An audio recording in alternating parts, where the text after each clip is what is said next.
friends at the Warren Newport Public Library. My name is Princess Jasmine, and I am so excited to be talking to you through my magic mirror all the way from my kingdom here in Agrabah. I hope you're all having a wonderful day. Well, I thought today we would have a lot of fun by maybe singing and reading some stories. Since you're at a library, you must love storybooks. I know that I love storybooks. I love to read in my palace on hot days, and I like to pet my tiger Raja while I do that too. Do you have any pets? Pets are so wonderful. My tiger Raja is outside right now playing. I'll be sure to tell him that you all said hello. Well, those of you who don't know me, I am Princess Jasmine. I'm the princess of a palace far away from you called Agrabah. And I had a very special story and an adventure with a handsome thief named Aladdin. Do you remember Aladdin? Yeah. He was a wonderful prince. Well, now he's a wonderful prince. He used to be a sneaky thief, but he always had a heart of gold. And that he's exactly what we call a diamond in the rough. That means even though there's a pile of dirt, he's a shining diamond inside. Isn't that wonderful? Well, I think today we should start by maybe reading that story, all about Aladdin and me. I'm going to grab one of my special storybooks and we'll get started. All right, everyone. This is going to be so much fun. I love reading stories. I hope you do too. This story is called Aladdin, the princess who would never marry. And that princess might have been me. But maybe if I met the right prince, I would change my mind. Let's read and find out. All right, here we are. This will be the story we read today. Aladdin, the princess who didn't want to marry. And there's Aladdin and I on our magic carpet. And I'm wearing my favorite outfit. This is what I wear in Agrabah every day. It's very hot there. And this is my favorite outfit because I wore it on my most magical carpet ride with Aladdin, but we'll read more about that here in a minute. Princess Jasmine, that's me, giggled with her friend Raja. Remember I just told you about Raja? Although Raja was a tiger, he had always been my closest friend. Now he held a piece of Prince Ahmed's pants in his mouth. He and I were both glad to be rid of that selfish suitor. Can you see Raja and I? Yeah, he bit off a piece of that stuffy Prince Ahmed's underwear. You see, my father, the Sultan, in my kingdom that means king, wanted me to get married, but I wasn't in love with anyone, so I didn't want to get married. I told my father, if I do marry, I want it to be for love. There wasn't anyone that I loved yet, so I didn't want to get married to just any prince. And this rude prince came riding in, and I didn't like him, and neither did Raja, so that's why he chewed on his underwear a little bit. My father, however, was not amused. The law says you must be married to a prince by your next birthday. I thought the law was unfair. I wanted to marry for love. Try to understand. I've never done a thing on my own, I explained. Lately, I wished that I were not a princess at all. I felt as trapped as the caged doves. There's me. I felt very trapped. I'd never done a thing on my own. That night, I disguised myself. Do you remember I put a hood over? And I tried to escape. As I began to climb over the palace wall, Raja tugged on my dress.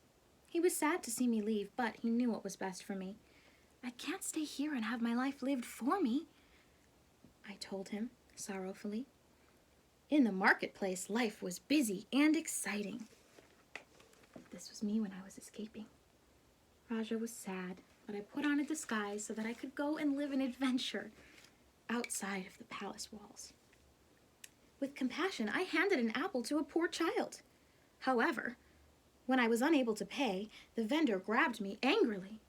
You see, being a princess, I've never had to pay for anything, and I've never been outside the palace walls, so I didn't know that when you were shopping, you had to pay for things.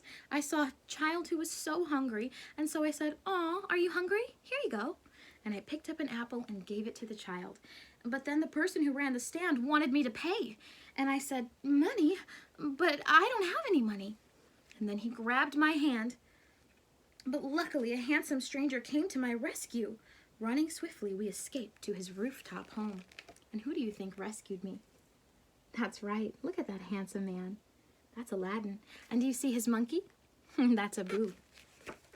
He rescued me. I was thrilled with the thought of such freedom. This young man had no one to tell him what to do or where to go. As I was imagining his carefree life, the man looked longingly towards the palace. And Aladdin took me to his rooftop home.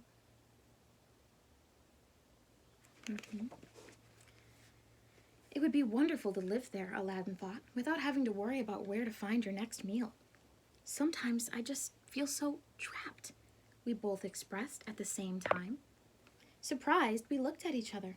Feeling a deep bond with this handsome stranger, I leaned in to kiss him.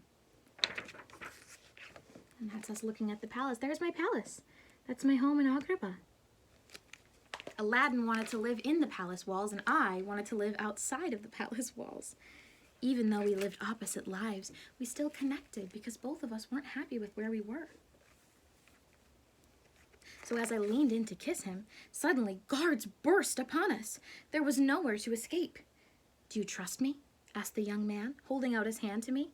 I looked into his brown eyes, and I gave my hand to him. Quickly, we jumped off the tall building, and our fall was broken by a pile of hay. You see, the guards are searching for us.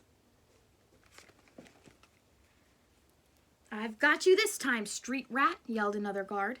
I revealed myself as a princess, but they still arrested my friend.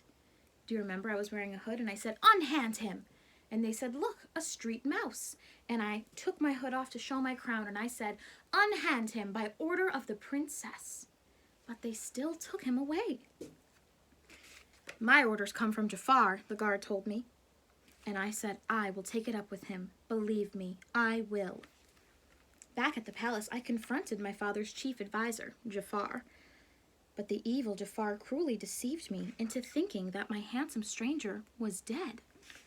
He lied, didn't he? See, there's me telling the guard, "Unhand him by order of the princess." But then Jafar told me that he was already killed. And I said, "Oh, Raja," as I cried, and my tiger tried to comfort me. Many days later, on the streets of Agrabah, there was a magnificent parade, but I was still grieving. That means I was still very sad and crying about the handsome friend's death. I watched from my balcony. Trumpets were blaring. Animals were doing tricks. Fireworks blasted, but most impressive was Prince Ali, sitting on top of an enormous elephant. I shook my head in disgust. Did he think he could buy my hand in marriage? With anger, I yelled at the prince, "I am not a prize to be won." But Prince Ali would not give up. That evening, he appeared on my balcony. Raja growled protectively and was about to chase him away, but I thought he looked familiar. I stepped closer, and he showed me his magic carpet. We could get out of the palace, see the world. Prince Ali offered. I hesitated until he leaned forward, offering his hand. And there's Raja protecting me, just making sure this Prince Ali was actually someone nice. "Do you trust me?" he asked, and immediately I knew that this was the same stranger from the marketplace. Eagerly, I climbed aboard, and the carpet took us into the star-filled sky. Never had I seen such wonders. As we flew, I felt happier than I ever had before. Leaning on Prince Ali's shoulder, I held his hand, not wanting this romantic night to end. That was my favorite night in my entire life. We flew high on a magic carpet and we sang an amazing song called A Whole New World. Do you remember that song? Well, that's great because we're going to be singing it after this story. Unfortunately, Jafar soon discovered Prince Ali's magic lamp. He revealed Jasmine's love to just be Aladdin, a poor boy from Agrabah. He had used a wish from the genie in the lamp to transform himself into Prince Ali. "Jasmine, I'm sorry I lied to you about being a prince," said Aladdin humbly. Look at that bad Jafar. He wanted the genie all to himself, didn't he? I held his hands. I didn't love him for being a prince. I loved him for being himself. Even the Sultan, my father, realized that Aladdin was worthy. When my father changed the law to allow me to marry the man of my choice, I said, "I choose Aladdin." As fireworks lit the sky and the genie and Abu waved goodbye, Aladdin and I shared a kiss. And there's my father saying, I can marry anyone that I want. It doesn't have to be a prince. We shared a kiss on our magic carpet. Beneath us was a whole new world where we would live together, happily ever after. And we sang at this part, a whole new world, a whole new life for you and me. And now we're living happily ever after. That's my story, and I hope you enjoyed it. We will read another story here in a little bit, but first I'd like to sing a song with you. Do you like to sing and dance? Even if you don't, that's okay. You can just watch and hum along if you'd like. But if you do like to sing and dance, maybe we can dance together. Can I see everyone do a spin? Wonderful. Spinning is so much fun. Now I'm going to play music from my magic music player, and we'll sing along and pretend that we are flying on a magic carpet, just like Aladdin and I did in our adventure. Are you ready? All right, everyone, let's begin our song.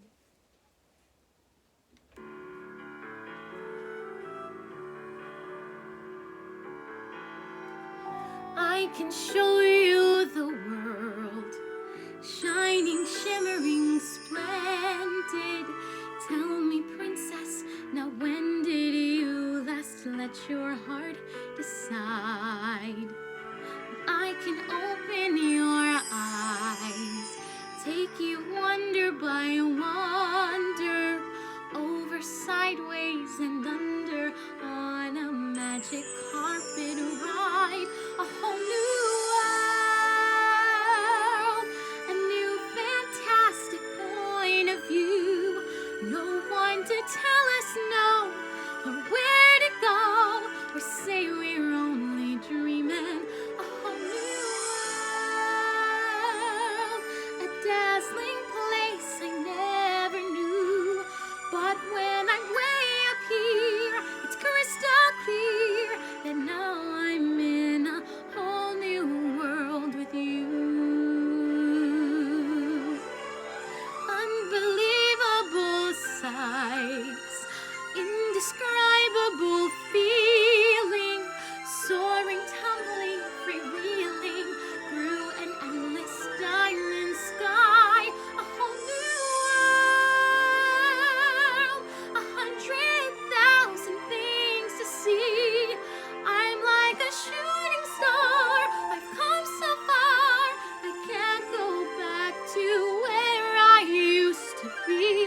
Every turn a surprise, and every moment red lantern. I'll chase them anywhere, there's time to spare. Let me share this whole new world with you. A whole new world, that's where we'll be. A thrilling chase, a wondrous place for you and me.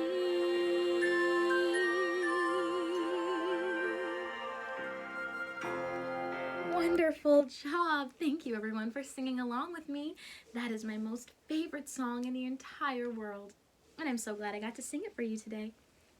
Well, I would like to go ahead and read one more story, and before I do that, I wanted to go ahead and say thank you so much to the friends of the library, the Warren Newport Public Library. Thank you so much for having me and all of my princess friends here to read stories to you and sing songs and remind you of the adventures of reading. So thank you so much. Now let's go on and read another story. We do have a lot of stories of our other princess friends too, and I was thinking maybe we can go ahead and read a different story than my own today. I have a very good friend, and her name is Mulan, and she is very, very strong. She's a very good role model. As a strong woman, I look up to her as well. So let's read her story. All right. Mulan, friendly advice. I'm looking forward to reading this story with you. Long ago and far beyond the Great Wall of China, a tiny dragon named Mushu left his ancestral home in search of a young girl, Mulan. Mulan had cut her hair and dressed as a man to take her father's place in the war. Here's Mulan. Isn't she beautiful? But not only is she beautiful, she's brave too. She disguised herself as a man so that she could go to war instead of her father. You see, her father was older and he had broken his leg, and so she knew that if he went to war, he would get hurt. So to protect him and her family, she was very brave and decided to go to war instead, even though back then, in these older times in this different world, women could not fight in the war. So if Mulan was discovered, she could be in big trouble. She took her father's place in the war against the fierce Huns. Do you remember who the Huns were? They were very strong, mean warriors who wanted to take over their kingdom. Mushu, the little dragon, remember him, was supposed to protect and guard Mulan. "Walk like a man, legs apart," advised Mushu as Mulan entered the camp. "Punch guys in the arm. They like that stuff. Call them names and spit a lot." Do you think that's good advice? Every time Mushu gave Mulan advice, she caused a big problem. Look, she got into a fight with a couple of the guys at the army camp. Soon, all of the new recruits were fighting. The camp was in total chaos when Captain Shang arrived. "My name is, Ping," Mulan told Shang as she awkwardly tried to sound like a man. Recently promoted Shang was wary of possible troublemakers, but he was a strong and skillful leader, and although Mulan felt clumsy and inadequate, she worked hard and used her mind to finally win his respect. There's Captain Shang. He's very strong, and he's very handsome, too. All of the soldiers admired Ping's determination, and they were inspired by her actions. Still, not even her best friends, Chin Po, Ling, and Yao, knew that Ping was really a woman named Mulan. So even though she was a woman and she was smaller than everyone else, she still climbed all the way to the top of the pole and got the arrow, didn't she? Shang led his troops swiftly to join the Imperial Army. Mulan and her friends sang songs. Sadly, their good cheer came to a halt when they discovered that the army and village lay in ruins. Oh no. They found a whole village burned down and destroyed by those evil Huns. Shang was especially upset when he realized that his father, the general, had been killed in battle. As Mulan tried to comfort him, the Huns returned. Proving to be a great and courageous soldier, Mulan, with Mushu's help, caused an avalanche that buried the enemy. Wounded in battle, Mulan was still able to jump on her horse and pull Shang out from the onrushing snow. So she saved Shang's life, and she covered all of the Huns, the bad guys, with snow. As Chin Po and the others helped them to safety, Shang regained consciousness and looked at Mulan with admiration. "From now on, you have my trust," he said, thanking her. Mulan's smile soon turned to pain, and as her wound was treated, they all learned the truth about Ping. At this time in China, Mulan's deception was punishable by death. But Shang spared her. "A life for a life," he declared. He spared her life because she had saved his. But pretending to be a man and going to war as a woman in China back then was punishable by death. Dejected, Mulan watched the troops march away, leaving her alone with Mushu. With a heavy heart, Mulan confided in her friend. "I just wanted to do things right, so that when I looked in the mirror, I would see someone worthwhile. But I was wrong. I see nothing." Trying to make her feel better, Mushu confessed that he had set out to make Mulan a hero so that he would regain his position as a guardian. Poor Mulan, she's all alone and cold. Well, at least she has her animal friends. She has Mushu and Kriki and Khan, her horse. Just like I have my Raja and Abu. "At least you risked your life to help people you love. I risked your life to help myself," said Mushu. Mulan embraced the little dragon. How could she be angry with such a friend? This quiet moment was shattered as Mulan realized that a few of the Huns had survived. Uh-oh. Guess who popped out from underneath the snow? That's the worst Hun of all. He's the leader, Shan Yu. Racing to the imperial city to warn Shang, Mulan arrived moments before the emperor was taken prisoner. Chin Po, Ling, and Yao tried unsuccessfully to break down the palace door.